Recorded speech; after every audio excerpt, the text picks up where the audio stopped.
1984 में इंदिरा गांधी के असैसिनेशन हत्या के बाद में राजीव गांधी प्रधानमंत्री बने। अच्छा, इनके प्रधानमंत्री बनते ही इंदिरा गांधी की हत्या करते ही दिल्ली में राइट्स हो गए। दिल्ली में सिखों पर जो था उनका नरसंहार हुआ, बहुत सिख मारे गए दिल्ली में। राजीव गांधी प्रधानमंत्री बन चुके थे। राजीव गांधी का बड़ी फेमस लाइन कोट की जाती है कि जब एक बड़ा पेड़ गिरता है तो आसपास की धरती हिलती है। मतलब ये बोला जाता है कि शायद सरकार ने जिस गंभीरता से उन दंगों को रोकना चाहिए था, शायद सरकार ने नज़र नहीं रखी उन दंगों पर, और बहुत सिख मारे गए। बाद में राजीव गांधी ने एक रंगनाथ मिश्रा कमीशन भी नियुक्त किया ये राइट्स की इन्वेस्टिगेशन करने के लिए, और वो जो होना था वही हुआ। सरकार को क्लीन चिट मिल गई। कांग्रेस के कई नेता जो थे बाद में, काफ़ी बाद में, उनको, एक सज्जन कुमार थे दिल्ली के, उनको बाद में सज़ा दी गई। तो सिख दंगे हो गए और को बहुत सिख मारे गए इंदिरा गांधी की हत्या के बाद। तो राजीव गांधी की शुरुआत भी ऐसी हुई। अच्छा, राजीव गांधी बहुत कम एज में 40 साल में प्रधानमंत्री बने थे, यंग प्राइम मिनिस्टर। तो लोग ये मान रहे थे कि चलो युवा प्रधानमंत्री बनेगा, तो एक नई जो थी उम्मीदें थी राजीव गांधी के साथ में।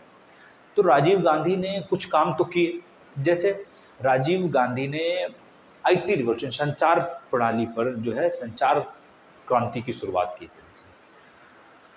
कंप्यूटर इंट्रोड्यूस किए, टेलीकॉम सेक्टर को लेकर आए ना, तो ये पॉजिटिव योगदान राजीव गांधी का था, जिसको आगे चलकर भारत को बहुत बेनिफिट हुआ।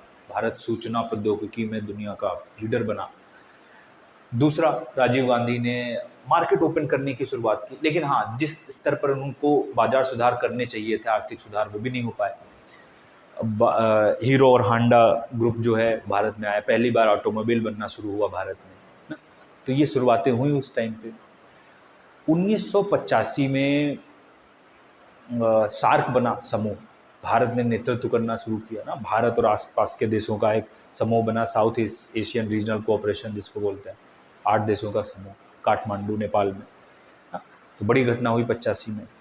लेकिन फिर जो राजीव गांधी का समय था वो थोड़ा पॉलिटिकल चीज़ों में चला गया, और कुछ ऐसी घटनाएं हुई जैसे आप उनको समझो कि एक बहुत बड़ी घटना थी 1986 की, कि एक सुप्रीम कोर्ट का जजमेंट आया, एक केस था शाह बानो केस के नाम से, और उसने राजीव गांधी की सरकार पर कुछ धब्बे लगाए, क्योंकि सुप्रीम कोर्ट ने शाह बानो केस में, शाह बानो का डाइवोर्स, तलाक हुआ, तो सुप्रीम कोर्ट ने कुछ एलिमनी, जो तलाक के बाद पैसा दिया जाता है मेंटेनेंस के लिए पत्नी को, तो वो अलाउ किया। लेकिन राजीव गांधी ने उस जजमेंट को पार्लियामेंट में बदल दिया।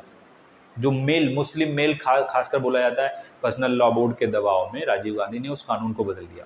अच्छा, ये सुप्रीम कोर्ट ने तो महिलाओं के हक में कानून बनाया था, लेकिन राजीव गांधी ने उसको बदल दिया, और ये आरोप लगना शुरू हुआ कि राजीव गांधी ने जो है तुष्टीकरण की पॉलिसी शुरू कर दी, मुस्लिम मेल उनको खुश करने के लिए, ऑर्थोडॉक्स जो रूढ़िवादी मुस्लिम को करने के लिए। राजीव गांधी ने उसका कंपनसेशन क्या करना चाहा कि उन्होंने अयोध्या में राम मंदिर के दरवाजे खुलवा दिए। इलाहाबाद वहाँ का जजमेंट आया एक फैजाबाद कोर्ट का, और राजीव गांधी ने दरवाजे खुलवा दिए वहाँ पे। उसने दूसरी समस्या को जन्म दे दिया कि उसके तुरंत बाद भारत में राम मंदिर वाला आंदोलन शुरू हो गया। तो वो दोनों डिसीजन राजीव गांधी के ऐसे डिसीजन थे जो मतलब दूरदर्शी डिसीजन नहीं थे। उन्होंने तुरंत अपनी सरकार को बचाने के लिए जो निर्णय लिया वो लिया, एक दूरदर्शी प्राइम मिनिस्टर के निर्णय नहीं थे लिया। अच्छा, विदेश नीति में भारत के अंदर भी देखो, भारत के अंदर एक जो खालिस्तान मूवमेंट था उसको सप्रेस किया गया। फिर से खालिस्तान में एक पंजाब के डीजीपी के पीएस गिल बनाए गए, तो बड़ा नाम है उनका कि उन्होंने कैसे खालिस्तान आंदोलनकारियों जो आतंकवादी थे उनको ख़त्म किया। भारत के अंदर ऐसे ही असम में इंसर्जेंसी शुरू हो गई, घुसपैठी लोग आंदोलन करने लगे, असम स्टूडेंट यूनियन बना आसू, और एक फेमस असम अकॉर्ड 1985 में राजीव गांधी ने किया, जिसमें नियम बनाए गए कि जो बांग्लादेश से शरणार्थी आए थे 71 से पहले, उनको तो नागरिकता दी जाएगी, लेकिन उनके बाद वालों को नागरिकता नहीं दी जाएगी। ठीक है, और हालांकि वो भी पूरा नहीं हो पाया। कुछ ऐसे निर्णय होते चले गए। विदेश नीति के मामले में दो बहुत बड़ी घटनाएं हुई राजीव गांधी के समय में, और एक घटना थी मालदीव की। मालदीव के जो चुनी हुई सरकार थी एक प्रेसिडेंट थे अब्दुल्ला गयूम, उनकी सरकार को कुछ जो लिट्टे के तमिल समर्थक थे, आतंकवादी समूह था, उसके लोग और वहाँ के कुछ लोग मिलकर उसका तख्ता पलट को करना चाहते मालदीव में। और भारत ने एक बड़ा निर्णय लिया और पहला बोल्ड निर्णय था कि भारत ने अपनी सेना वहाँ पर भेजी और वहाँ पर जो चुनी हुई सरकार थी उसको फिर से स्टेबलाइज करवाया। और जो लोग तख्ता पलट करने की कोशिश कर रहे थे उनको हार मिली और भारत ने इसको ऑपरेशन कैक्टस नाम दिया। बहुत पूछा जाता है एग्जाम के पॉइंट ऑफ व्यू से कि ये किसी दूसरे देश में जाके चुनी हुई लोकतांत्रिक सरकार को फिर से स्थापित करवाया भारत, तो उसमें मदद की 88 में। लेकिन उसी टाइम पे एक बड़ा फिर से कंट्रोवर्शियल निर्णय लिया गया। निर्णय क्या लिया गया, और ये बड़ी समस्या हो रही थी श्रीलंका में। श्रीलंका में पता है कि श्रीलंका का जो उत्तरी हिस्सा है जाफना, वहाँ पर तमिल लोग हैं, तमिल मेजॉरिटी है, लेकिन पूरे श्रीलंका में जो श्रीलंकाई सिनालीज लोग हैं उनका वो बहुसंख्यक हैं, उनकी मेजॉरिटी है। तो तमिल लोगों को एक सेकंड क्लास सिटीजन ट्रीट किया जाता था, ये दूसरे दर्जे के नागरिक हैं।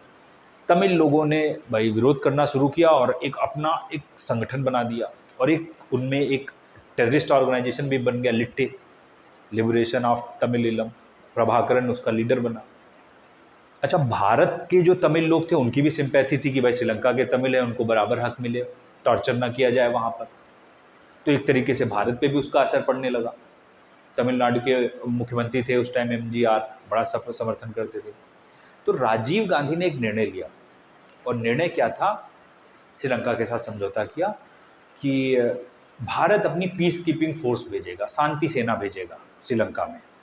तमिलों के साथ एक समझौता करवाएगा भारत, मीडिएटर बनेगा श्रीलंका की सरकार और तमिलों के बीच में, और जो तमिल जो संगठन है लिट्टे वो सरेंडर करेगा। और ये बड़ा गलत डिसीजन साबित हुआ। भारत ने अपनी सेना भेजी, पीस कीपिंग मिशन, भारत के बहुत सैनिक मारे गए, लिट्टे ने मारा और श्रीलंकाई सेना ने भी बोलते हैं इनडायरेक्टली समर्थन किया, भारत के बहुत सैनिक मारे गए, भारत की सेना को वापस बुलाना पड़ा। श्रीलंका की समस्या तो जो कि तो रही, आने वाले 20-30 सालों में वैसे ही रही, बाद में सॉर्ट आउट हुआ। लेकिन वो जो आग लगी उससे क्या हुआ कि जो तमिल लोग जो थे लिट्टे, ये लोग भी गुस्सा हुए कि भारत उनका समर्थन नहीं कर रहा, ऊपर से वो श्रीलंका की सेना का समर्थन कर रहा, श्रीलंका की सरकार का समर्थन कर रहा, और इसका खामियाजा भुगतना पड़ा राजीव गांधी को।